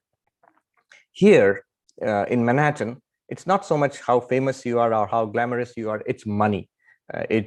You are successful, you are happy if you are a billionaire. That's at least the idea. And at Harvard, it's not money or glamour. It's more, are you at the top of the academic pecking order? Are you a heavily published author? Are you the head of the department? Are you a Nobel Prize winner? So that is the gradation of happiness there. Does it make people happy? I don't suggest that it does not, but if you look at what's going on whether in Hollywood or in Manhattan or even at Harvard, neither learning nor money nor glamour, none of them are guarantees of happiness. There have been people here. I remember a couple of years ago, 2 very prominent members of Manhattan society. They committed suicide within a few days of each other. There was this very famous fashion designer, Kate, I forget her name, and the very well-known chef, Anthony Bourdain. And these are people who were living their dreams. They were rich, they were famous, they were at the top of their fields, they were doing what they enjoyed doing, and they killed themselves. Now, I'm not saying that people in Hollywood and Manhattan and Harvard are all desperately unhappy. Not at all. But those who are deeply happy, they have some element of spirituality in their lives. This is all that I want to suggest. There is this gradation. One level is where we seek happiness in material pleasures, in possessions, in sense enjoyments. In Vedanta, this is called kama, the pursuit of sense pleasure. And we pursue that thinking that will give us happiness. You eat a cake or you go watch a movie. There's obviously a whole range from very crude and gross pleasures to very refined pleasures. That gives you some amount of happiness. There is a little higher and more lasting kind of happiness which you get from the pursuit of wealth. The word used there is artha, the pursuit of material success. So you get a good job, you achieve a certain position for yourself in your job, in your career, and that's a more lasting kind of source of happiness. And we all are experiencing it, and much more you will experience it in the years ahead. Higher than that is ethical, sustainable lifestyle, and that gives a more sustainable kind of happiness. And the word we use for that is dharma, basically ethics. And the whole idea has been in India, we use the term dharma artha kama. It is fine to pursue pleasure in life. It is fine to pursue the acquisition of wealth and success and status in life, but it must be on the basis of ethics, an ethical lifestyle. And on that basis, you pursue. Why on the basis of ethics? Because if it's not on the basis of ethics, if it's just a blind pursuit of wealth and of pleasure, then it's not sustainable. In the long run, we are fooling ourselves. Our lives will come to a, will crash. Our companies will crash. You end up with basically an Enron-like situation. So the understanding always has been that there is nothing wrong in pursuing, nothing even unspiritual in pursuing wealth and pleasure, as long as it is based on ethics and morality. But that is not what I want to speak to you about today. What was understood was that beyond this, beyond the pursuit of dharma artha kama, there is something which civilizations around the world, particularly in India, but across the world, all discovered that real fulfillment, real possibility of overcoming suffering lies in spirituality. This was the fourth goal, dharma, artha, kama, moksha, the fourth goal of human life. Remember, it's all the same project, the project of attaining fulfillment and happiness and overcoming suffering. The fourth goal, moksha, is spirituality. And this was the discovery made in every civilization. The Buddha, when he went out on his quest, what was the quest of the Buddha? To overcome suffering. Is there any end to human suffering? Is there some state beyond human suffering? And he found a certain state, which he called nirvana, and then he set out a certain path to attain that nirvana. But this is the insight that is there in every religious tradition of the world. In Christianity and Islam and Judaism, in Sikhism, Buddhism, Jainism, Hinduism. So in all of these traditions, we find this central teaching. There is something called spiritual realization. There's something called a spiritual attainment, which takes us beyond suffering. Swami Vivekananda, when he came to this country more than 100 years ago, when he would define religion, define spirituality, he would quote from the Upanishads, Vedaham Purusham Mahantam, I have realized that infinite being, Aditya Varnam Tamasah Parastat, blazing forth like the sun, beyond the darkness of suffering, Tameva Viditva Ati Mrityumeti, having realized that one goes beyond death, beyond suffering, beyond human limitation. Nanya Pantha Vidyate Ayanaya, there is no other path to it. Every other path that we take up, whether it's the path of kama, pleasure, whether it's the path of artha, wealth and acquisition and status and power, whether even the path of morality and ethics, which makes the pursuit of kama and artha sustainable, even that will not ultimately take us to absolute satisfaction, to lasting fulfillment. It's only that spiritual realization. Swami Vivekananda defined spirituality in those terms. He said, the goal of human life is to manifest the divinity within us. And you do it, in four ways, basically. You can do it through work, you can do it through meditation, you can do it through love, and you can do it through knowledge. By any one of these, or more than one of these, and all of these, you attain peace and happiness. And that is the goal of human life. And that is the whole of, he in fact said, that is the whole of religion. That's the essence of religion. Books, temples, doctrines, churches, those are secondary details. So what I really want to talk about today here is that this pursuit of spiritual life, what does it consist of? And how does it impact us? Just the next few minutes, I'll talk about it, and then we can discuss it. These four ways. One way is, of course, very well known to all of us. That seems, whenever you look at religion, you come across that. That's a devotional aspect. We have faith that there is God in all the theistic religions. There are actually two kinds of religions. There are theistic religions and non-theistic religions. So the theistic religions, for example, there are many theistic traditions in Hinduism, like Shaivism, Vaishnavism, Shaktaism. Christianity is a theistic religion. Islam and Judaism are theistic religions. Sikhism is theistic. Zoroastrianism is theistic. But there are religions which actually do not talk about God. Buddhism, of course, is the most obvious example, but so is Jainism. Many people in the West do not know about Jainism, but Jainism actually is a non-theistic religion. Within Hinduism, you have traditions like Sankhya, for example, which are explicitly non-theistic. So the theistic religions, they talk about the existence of this supreme power, that this reality, which is the underlying power of this universe, the creator, preserver, and the dissolver of this universe, omniscient, all-powerful, benevolent. You call it God, or Vishnu or Shiva, or the Divine Mother.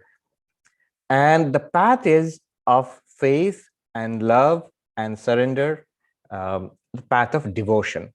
The word used is bhakti. So in many of the religions are basically bhakti traditions and devotional approach to God.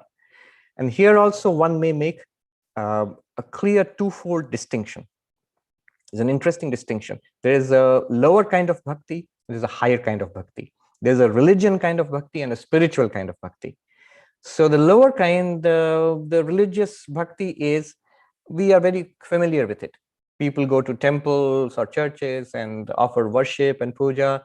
The idea is that God will take care of us and give us a sustainable lifestyle, and things will go well with us. Our health will be good. We'll get good jobs. And I know some people here right here in Manhattan, there are young Indian students who are working here, and they said, we have really become interested in spirituality now. The only connection I had with spirituality when I was a student, in some engineering colleges, was just before examinations, we would go to the temple and offer a puja. But other than that, I had no connection with religion. But that kind of religion, which is the most common kind of religion, most people who, all the long queues in temples to offer pujas, they are not there for, enlightenment, nirvana, moksha. Most people will be scared if you offer them such things. But they are there because that brings some benefits, some blessings for our life. One may want money, one may want children, one may want success in career, and so on and so forth. Or in generally, let things go well for us. And that's why people end up in temples and so on and so forth. So that is the lower kind of bhakti. The higher kind of bhakti, the spiritual kind of bhakti, if I may call it that, is not bhakti for the sake of, for my worldly life, for my better life in this world. Rather, bhakti and devotion there is the seeking of God. See, for example, what turned Narendranath into Vivekananda. He went to Ramakrishna, Sri Ramakrishna and others, asking the question, have you seen God? So that devotion, which is the search for God, that devotion where, like Mirabai or Kabir, all the great devotees throughout history, they were not devoted to God because they would get material benefits out of it. They were devoted to God. They were in love with God. They wanted only God. So Mira was devoted to Krishna because she wanted only Krishna, not because the blessings that Krishna would give for her worldly life. No. So that is the higher kind of bhakti. If you want to distinguish between these two kinds of bhakti, the lower kind of bhakti is God for my life. So my life in this world is the thing which is most important for me, and God will help me there. So God will ensure that I get my goals in this life. Most people are devoted that way, and Sri Krishna is very clear in the Bhagavad Gita. There's nothing wrong with that kind of bhakti. The second kind of bhakti, the higher kind of bhakti, is my life for God. See, even these two things, God for my life in this world, my worldly goals are most important. God will help me. That's one. The higher one is my life for God. My life is for seeking God realization, for finding God. So like Vivekananda goes and asks, or Narendranath goes and asks, have you seen God? Not because God will help me, but because I want to realize God. So that's the higher kind of bhakti.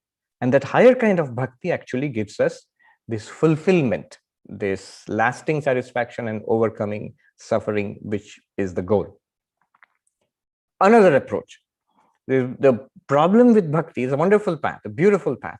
The problem with that is in this modern world, if you run into people like Richard Dawkins and Christopher Hitchens or Sam Harris, sustaining faith in this age, you just feel that I'm just believing in something. Does God really exist? So there's another path, the path of experience. The path of experience is the path of meditation. Something that Swami Vivekananda spoke about when he came here. The first book which he translated and published was Raja Yoga, which is based on Patanjali's Yoga Sutras. There, the claim is that no, not just belief in God. You're not supposed to just believe in God. Not believe in God just because I say so. But you can actually experience God. Vivekananda put it very powerfully. Religion is not just believing something. Religion is realization. And the claim is you can actually recognize, you can actually realize God, experience God.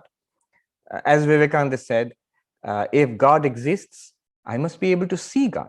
If I have an immortal soul, I must feel it. So the path of yoga, dhyana, which Swami Vivekananda called Raja Yoga, is a path of experience.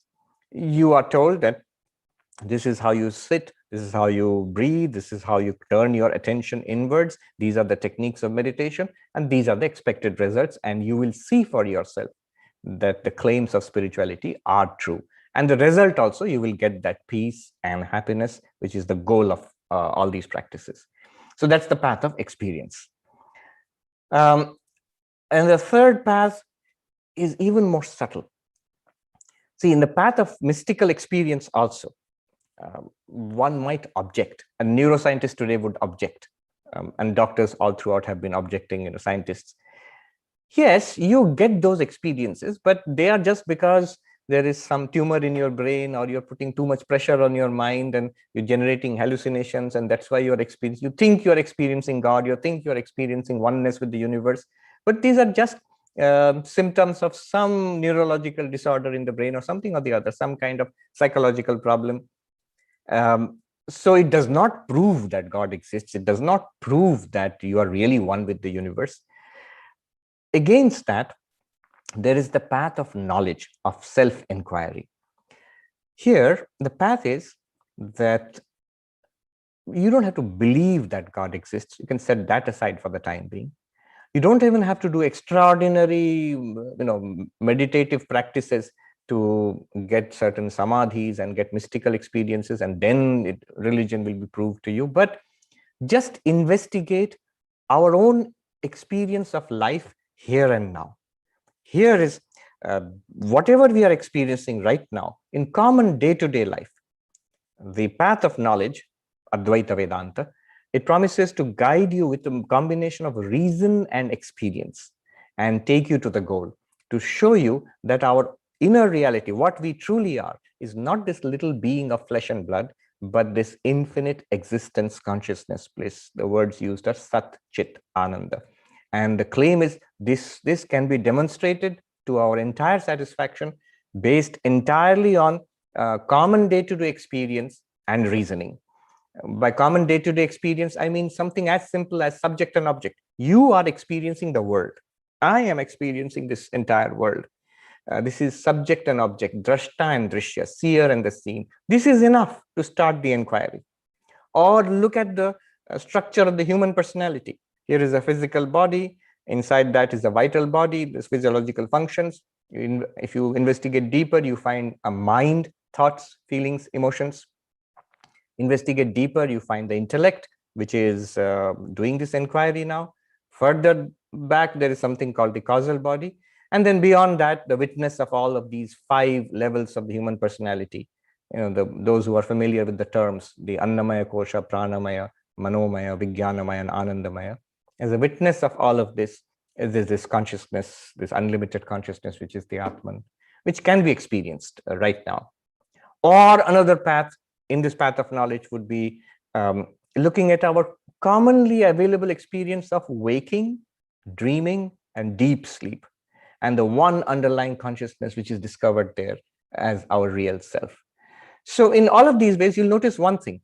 No extraordinary experiences are being called upon. It is just our ordinary available experience for everybody and the reasoning based on that. And the conclusion is startling, that we realize the conclusion will be Aham Brahmasmi, I realize myself as this infinite existence consciousness bliss. And finally, the path of action, karma yoga. I've talked about bhakti yoga, raja yoga, jnana yoga, and the path of action, karma yoga, which is of great relevance to all of us, especially to you. People ask, that is it necessary to become a monk to become spiritual? Not at all. When Krishna taught the Gita to Arjuna, neither Krishna was a monk nor Arjuna was a monk. He did not teach the Vedanta in an ashram or in a mountaintop or somewhere in the midst of the battlefield of life. So this teaching of spirituality is entirely compatible with an active life, with a life which in your corporate life, and in life as students right now, in corporate life, in your personal life, in in your families and relationships. It's compatible with all of that. In fact, this is that one which Sri Ramakrishna talked about, which you put before all the zeros. Everything else in life, your career, your wealth, your personal health, your relationships, your contribution to society, all of them will be lit up by this one. You hold on to this as the core, everything else will make sense, will have meaning and purpose, and there's an automatic sense of fulfillment. Another example Sri Ramakrishna used to give was, he said, you see little children playing. Sometimes they love to go round and round, the whirl round and round, it makes them feel happy, thrilled. So they hold on to a pillar and whirl round and round, and they enjoy it. But they're very careful not to let go of the pillar. They know, the child knows that it will be hurt, he or she will be hurt if I let go of the pillar. So carefully holding on to the pillar and then whirling around and then enjoying life. Similarly, hold on to this one, which is spirituality, however you define it. It's a very broad field. You can be the intellectual, philosophical, jnani type. You can be the active karma yogi type. You can be very devotional bhakti yogi type. You can be an introverted, meditative raja yogi type. This can be practiced in every religion or no religion at all. This lends meaning to life. Now, in karma yoga, what happens now is, till now, all our activities in life were meant to make ourselves happy. They were selfish activities. This toy, as a child, we thought this toy will make me happy. This cookie will make me happy. As we grow up, this degree in MBA will make me happy. This pay packet will make me happy. This relationship will make me happy. Ultimately, it all comes back to making this person happy. And unfortunately, it never seems to work. As we just look back upon all the activities that we have done to make this thing happy in the last 20 years of our life, 40 years, 60 years, 80 years of our life, depending upon your age, it has not worked. Till today, it has not worked. Is there a way then this can be happy? Yes, but the way is very counterintuitive. The counterintuitive way is, all our activities, instead of doing it to make me happy, this thing happy, if I reverse it, if all my activities are like an offering for the welfare of others, in the family, in the corporation, in the organization, in the society, in the world at large, if I do that, you see, I'm acting now for the sake of others, not for the sake of this one unit. The strange counterintuitive realization is it makes me happy. Swami Vivekananda says, unselfishness is more paying, but it requires some maturity to understand this. We think selfishness will make me happy. Doesn't work, but it takes a long time to understand this. He says the wise people understand it much faster, that as much as I act for others, that much my happiness, many times more, it increases. The intuitive feeling is if I do something for myself, I will be happy. The counterintuitive thing is the more I do it for others, the sake of others, that makes me happy. You can do it on the basis of devotion, that the God I worship is present in all beings. As Sri Ramakrishna said, Shiva Jnani Jiva Seva. You find that God in all beings, And so I am devoted to God. I believe in God in whatever religion, and I find God in all beings. And so my worship to God, my activities, daily activities, not just the puja and the prayer, but also working in the family, in your office, doing your assignments. Exactly. I mean, right now, I'm sure you must be very busy. I can imagine the professors keep you very busy.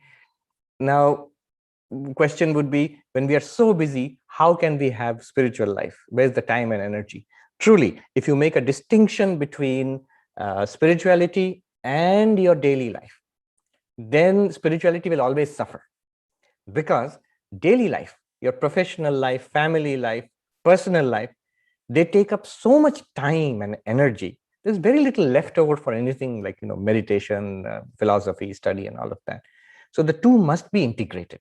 There must not be any hard and fast division, secular life, spiritual life. Rather, spiritualize the whole of life.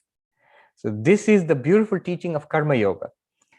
It does not ask you to do something different. It asks you to do the same things differently. The same assignments, the same job in the office, the same taking care of your family and discharging your obligations and duties. But now you do it internally. You don't even have to tell people that I'm worshiping God in you. They'll think you're crazy. But it is an internal attitude that either I'm worshiping God in all beings, or if your approach is more philosophical, more Advaitic, you need not even talk about God. I am one with all beings. It is the same consciousness in me. Here it is Sarvapriyananda, but there it is Professor Mukherjee or other people here, the same being. So why should I act only for myself? I should act for myself in all of these forms also. That's a philosophical way of looking at it.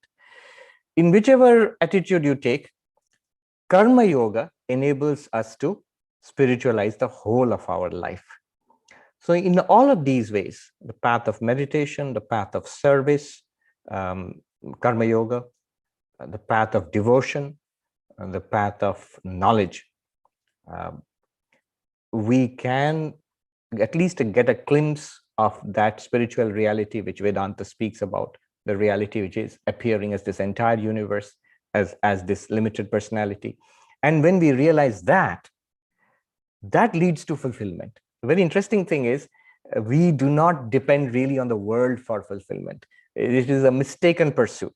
By rushing into the world, it's like going around, you're a millionaire or a billionaire, and you're going around asking for pennies from the world, begging for a little bit of happiness, little bit of appreciation from the world. You don't need to. The promise of spirituality is that there is this reality already present within us, our real nature. The more we discover that, the more we are centered in that, the more we realize we don't need to depend on the world for our happiness. We are still in the world. Then your existence in the world becomes a blessing to yourself and to others. And the amazing thing is, the problem of sustainability is also solved in that way. We don't depend on exploiting the resources of the world for our happiness. Rather, we will now be able to deploy those resources for solving the problems of the world, for establishing peace, for bringing fulfillment to millions and billions across the world. I could go on, but I think whatever time we have remaining, Professor Mukherjee, perhaps if we could interact with the participants, students. Yes, Professor Kapati, would you? Yes, that would be Yes. my pleasure. Thank you. This was certainly a very, very important talk for us, because it added the one before all the zeros that we're talking about, sir. Thank you very much. We are indebted to you. Now we shall take a couple of questions. Tanumai, would you go first? But kindly keep it short and brief, because time constraint is there. Tanumai. I can't. Sorry, Yeah. there's someone. You're unmuted. Yeah, thank you. Yeah, that was a very nice speech. Like, I was engrossed for the whole hour. So I actually had twofold question, but my first question has already been answered. So my second question is, I actually live beside Bellumat, and I wanted to meditate. So I asked one Maharaj what to do. He said, just sit in a comfortable posture and let your mind roam free, and try to follow where it roams, and try to restrict it. And he didn't say what to do. He said that do that. After you do that, you come back to me, and after you achieve that, and then I will tell you what to do. So what should I do after that? Because it has been locked down, I couldn't go. Yes, that's a good question. But meditation is a vast subject. And if you just Google it today, there are so many meditation traditions across the world, Hinduism, especially in Buddhism. So vast range of meditation techniques are available. One point before I answer your question, the actual purpose of these meditation techniques in Hinduism, Buddhism, and all the spiritual traditions was enlightenment, was God realization. It is actually not what it is being used for now. Right now here in the United States, meditation is a multi-billion-dollar industry. And what it is being used for is good purposes, for relaxation, for stress busting, for increasing productivity. So that's what management does to everything that comes to management. All of those things can be attained. Meditation does help you to manage stress. It does help you to relax. It in fact boosts immune systems. It counteracts aging. All those nice freebies are there if you meditate. But the purpose was always a spiritual purpose. That's the ultimate goal of that. So a vast range of techniques are available. What that Swami taught you was a preliminary practice for calming down the mind and for becoming centered. Our main practice in Belur Math, in Ramakrishna Mission, is a mantra-based meditation practice. So, but that you have to take initiation from a guru. So President Maharaj or Vice President Maharaj in Belur Math. So they will initiate you into the practice of visualizing a deity, and they will give you a mantra for repetition. So that helps you to concentrate and focus inwards. It's based on, there are tantric elements, there are Vedantic elements in that. Yogic elements also, very sophisticated system of meditation. I have, if you look up, Sarvapriyananda meditation, there are a few talks on meditation which I've given. Especially there was a retreat last year in Garrison Institute in upstate New York. I talked about, and the whole retreat was on meditation. So I taught several different techniques of meditation. 3 or 4 of them are online already. The one is a simple Buddhist mindfulness meditation, which is very commonly taught in India also, the Vipassana type of meditation. And in the United States, it's very, mindfulness is very popular now. There is a Kashmiri Shaiva type of meditation, which I taught. And there is an Advaitic meditation also. I taught that in 2 parts, non-dual meditation. So if you look that up, you will find the techniques. But one point I would mention is that it's good to take initiation and practice as per the teachings of a spiritual master. So since you stay near Belur Math, you have an advantage. When the chance comes, when the lockdown ends, which I hope will be very soon, you should go and take initiation. Thank you. The talk has been so interesting and engrossing. There are multiple questions, but I will end up as the most unpopular guy this evening because I'll not be able to accommodate too many of the questions. So I would probably take just one more question from Anjali Mishra. The rest questions will be collated and we shall pass them on so that we can keep the conversation going, because this is something that we will need to do. Anjali, can you go next, please? Yes, thank you. Hello, Swamiji.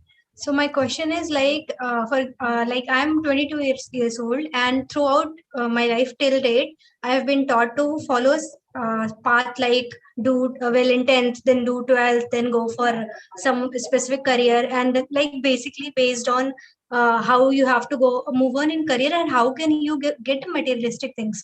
So how a person can get more inclined or can include spirituality in their life when they're in school, like for example at high school level or 12th level, because it will be easier for them to lead their life with that particular tone.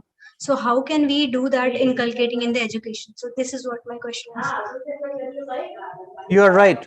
It's unfortunately children are taught, I mean, by well-intentioned parents and the education system, it's that you finish your school and get into a good college and then get a good degree and get a good job, and as if that's the whole purpose of life. A young man here from India, he was telling me that the spiritual life, what you're talking about in Vedanta, I wish we had been told these things when we were in school. Nobody ever told me such things. And it was always study hard, like IIT nikalna hai, and then you have to do your management and then go abroad. And I said, I did all of that. And I got this wonderful job. I'm working in Manhattan. And he said that I am earning more every month than my father earned in his whole life. And then my question was, what next? So I've got all of this. Am I satisfied? Not at all. I'm not at all happy. So he said, I asked my father and my mother, Aage kya karna hai? What do I do next? And their answer was, we don't know. This is what we thought it is, that, we work hard and give the best possible opportunity to our children so that they can have a much better life than we have had. And after that, we don't know. So this, after that, you don't have to wait till that point. You start early in your school and your college. See, there is no conflict between your professional life and your personal life and your family life and social life and spirituality. There's no conflict. Spirituality is that one which will make everything worthwhile. How do you start? Start reading. For example, I got it. I was lucky that my parents were close to the Ramakrishna mission, and we had books of Vivekananda lying around in the house. And I guess I sort of belong to the pre-cable TV, definitely pre-internet generation. So the books were the only entertainment that I had in life. I used to read a lot. Read Vivekananda for a very wholesome introduction to spiritual life. I've seen people not only in the Ramakrishna mission, but people who are part of different spiritual organizations, not only in Hinduism, outside Hinduism, but many of them are initially inspired by Vivekananda. Their start, their inspiration, the foundation is Vivekananda. So one thing I can say is, you start by reading, for example, the 4 yogas of Vivekananda: Jnana Yoga, Karma Yoga, Raja Yoga, Bhakti Yoga. Read the letters of Vivekananda. Beyond that, read the lives of the great saints of every religion, men and women who have attained to a high level of spirituality. Their lives, the books are available. I mean, you have people like Kabir and Meera and Guru Nanak, all the Sikh gurus, in fact, Buddha and the great Buddhist masters, and so on. Chaitanya, Ramakrishna, the great Christian mystics. You read their lives, that's another inspiration. So the 2 things I'm telling you: read Vivekananda and read the lives of great spiritual masters. Yes. Thank you very much, Swamiji. What has happened is you have touched our lives. This morning in class, we were talking about touching people's lives, and you have touched our lives very, very deeply. So we thank you. And thank you so much for having. Thank you so much for having me. I wish I could be there physically with you in Shillong. It's one of the most beautiful places, Shillong and Meghalaya especially, one of the most beautiful places. We have ashrams there in Shillong and in Cherrapunji. And I have been there in Shillong 2 or 3 times in my life. And I still remember how beautiful it was. And it's very cool there. Unlike here in New York. It's quite hot here in New York, actually. So the invitation is a standing invitation. Anytime, sir, you're welcome to come and visit us, and we'll be so eternally grateful if you do that. I also have the pleasant task of thanking the team, because life is cyclical, and that's what we were talking about. And it's just the other day that we started the conference and the foundation course on sustainability, and today is the last day of it. It's such a befitting that we have you as the last speaker. It was a small team that made this possible. We, of course, had the director of the institute, Professor D.P. Goel, who was behind us because of some schedule clash. She was unable to be with us personally. But we had the Dean, External Affairs, Professor Nalini Tripathi, who was there in the inaugural. We had a small team of Professor Achinta, Professor Ashutosh, Professor Jacob, Professor Salman, Professor Vishakha, Kailash, Prasanta, we had Hemango, SP Dev. We, of course, had my friend and colleague Sanjoy. All of us were working. But like I always want to believe that we were the instruments, and it was somebody else who was holding the instruments, because everything just fell into place.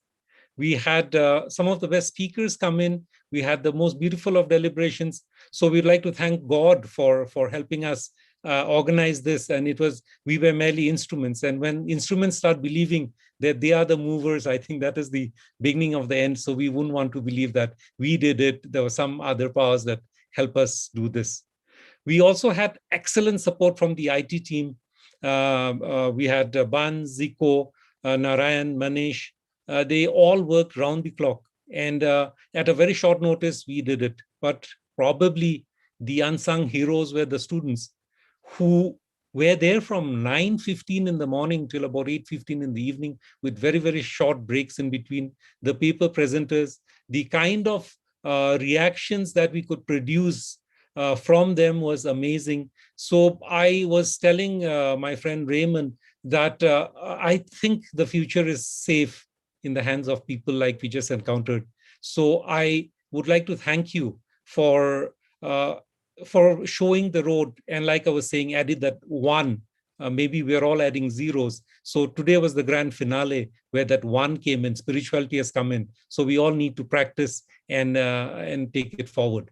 We started the celebration of this conference with Sanjoy Da coming in with a shloka, and we would want to also end this conference with a Shanti shloka from Sanjoy Da.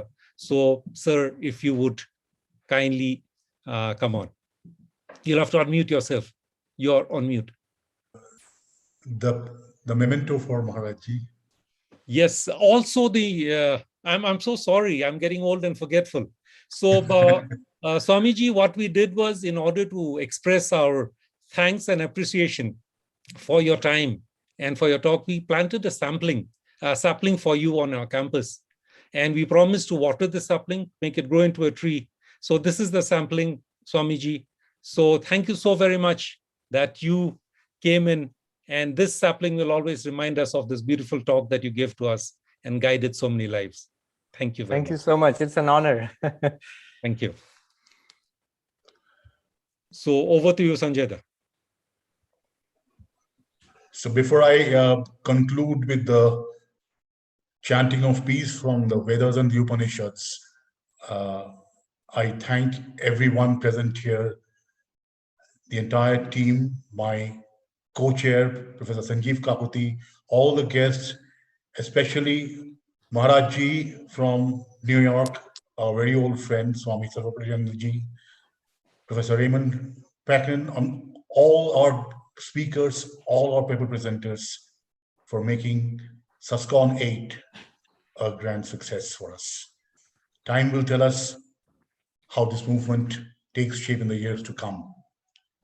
I also have a brief announcement that sitting here with us is also the former director of IIT Ropar, Professor Sarit Das, whom Professor Kaputi also knows.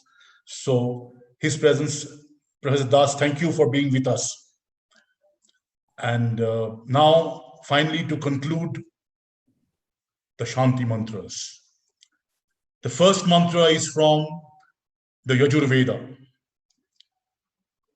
It prays for peace from the nano to the micro, to the meso to the macro world of our existence, of our consciousness. It means, may there be peace in the sky, peace in the space between the earth and the sky, peace in the earth, peace in water, peace in the plants, herbal, peace in the trees and the forests, peace in the gods that preside over our various elements of nature, peace in the absolute consciousness, Brahman. Peace is pervading everywhere. Peace alone, which is outside, is inherent in peace, which is inside us. May we all be anchored in that peace. Om Do Shanti Antariksham Shanti Prithvi Shanti Apa Shanti. Om.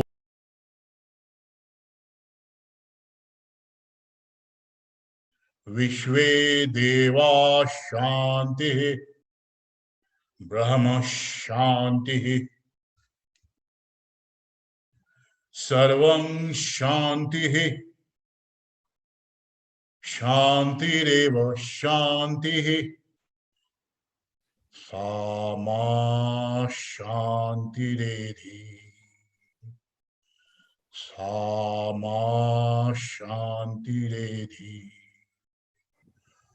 Om Shanti. Shanti.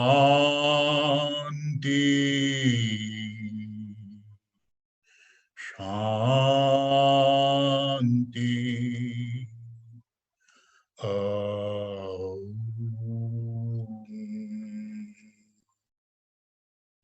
The final chant is from the Ishopanishad.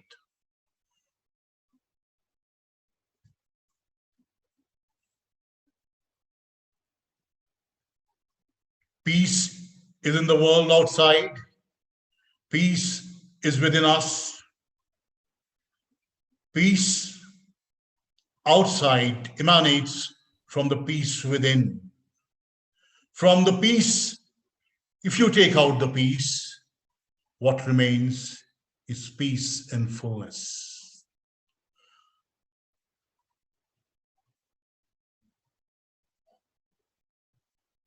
Om Purnamada Purnamidam Purnat Purnamudachyate Purnasya Purnamadaya Purnam eva vashishyate. Om Shanti. Shanti.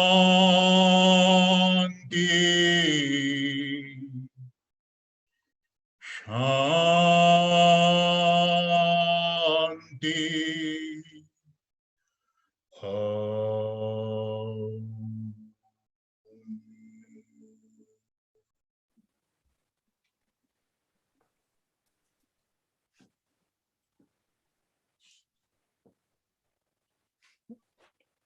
Thank you. After the beautiful mantras, I think there is no more scope for words. So, pranam to everybody. Thank you very much.